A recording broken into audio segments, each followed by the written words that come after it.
babae nila sa'kin puta ay nagtitinginan. Gusto nga nila ako kaya sila'y nagtitilian. Yung babaeng maganda pare pangalan niya ay Lian. Gusto niya akong panggigilan, gusto niyang makatikim ng malupit ang mga chick. Malaki lang ina, makulit, bata pa lang pero alam mong hasa. Nasa street, gusto ako ng babae mo kasi ayaw niya sa'yo. Hindi ka daw niya kabate kasi liit daw edits mo.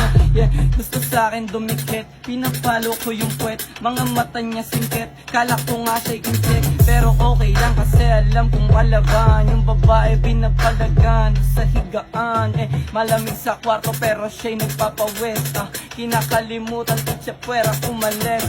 Pera at diskarte tas babae pinagsasabay. Kaya yung babae mo pinapauwi kung lupay-pay. Hawak sa kanya, malakang na malaki. Pagkatapos quit niya, sinisibak ko kagabi. Ayaw niya na nga sa'yo, di ka daw niya kabate. Gusto niya akong matikman, gusto niya akong makande. Yeah, yung babae mo pare sa'kin lumalande. Pero nung natikman niya ako pare siya ay bumait. Ganun daw talaga kapag ka malupit. Bata palang playboy, malupit ko na in-check it.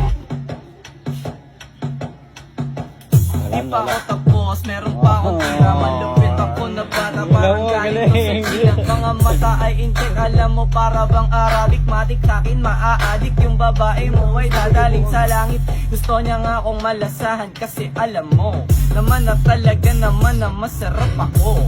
Kaya naman gusto niya na ako na makalaro. Retrato mukha ng mga putang inan ko. Wala na akong maisip pero okay lang. Tutuloy ko lang yung banat para pinamahip pa. Gusto niya akong malibang, gusto niya akong malasahan. Edits ko na malaki, kanyang pinapagnasahan. Ganun daw talaga pagkabatang palapat. Lumaki ko sa kalsada tapos dun sa higaan. Pagkabangon ko sa kama yung babae ID ko pala. good morning. Pagkatapos napatingin siya, sabi niya sa'kin ay I am horny. Pagkatapos binigyan ko siya ng tira palihim.